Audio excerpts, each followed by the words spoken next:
They had some beauties in New York. Here they go. I heard his name a little bit. You know, I tried to fight Probert for a couple of years. Domi is determined. They told me that Probert and Domi was the best thing that ever happened to New York one year. First time I actually ran into Ty Domi was on the ice. What a wild one this is. They had two beauties down, round one and round two. Before I know it, we're on the ice, and Ty skated up to me. He said, "Come on, Probert, let's go, let's go." And he never really gave me a shot at it. He was like, "Get away from me, kid. Get away from me." You know, the next shift, same thing. "Come on, Probert, let's go." So finally, I just dropped my gloves and we fought. Probert and Domi going at it off the faceoff. Grazed me a little bit, cut me above the eye, and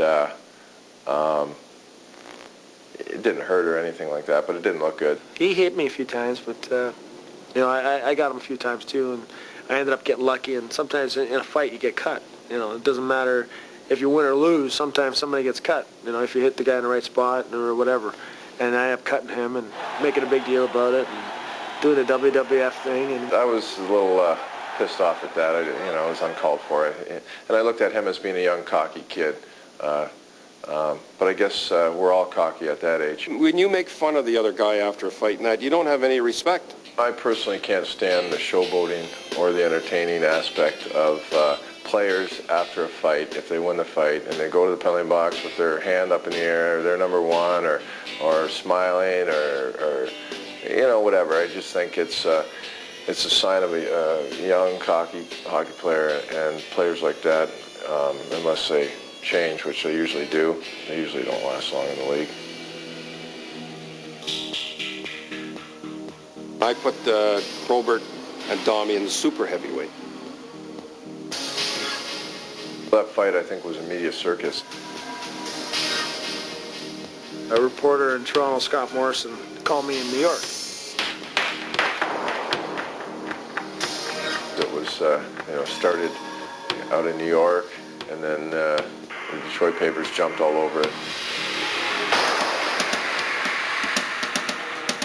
I said, I got the date circled in my calendar. A lot of people had great anticipation for what was going to happen with this one. A week before, we both got called into the league office, and Gil Stein, who was the commissioner at the time, he's just telling us, hey, if you fight, you're going to get 20 games, fine, da-da-da. And I wasn't making much money at the time, to hockey standards. And Probert was pretty high paid back then.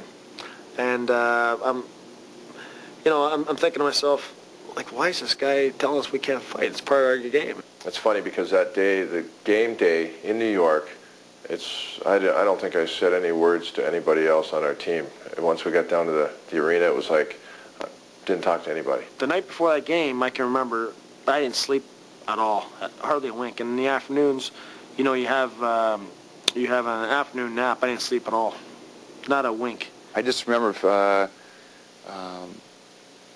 watching Ty and making, hoping that he was ready for it, because I had been around a little bit. I knew that Probert would be coming for him and coming after him right off the bat. Sure enough, 37 seconds in the game, I see Probert. I'm looking around like I'm Mr. Big Wheel. Hey, I'm looking over there. I see Probert on. They put Probert on, and all of a sudden I get that.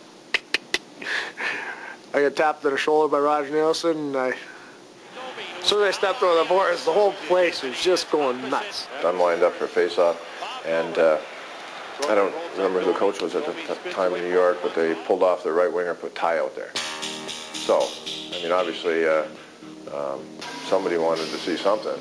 So I just cross-checked him off the draw and said, you might as well get it over with. Let's go.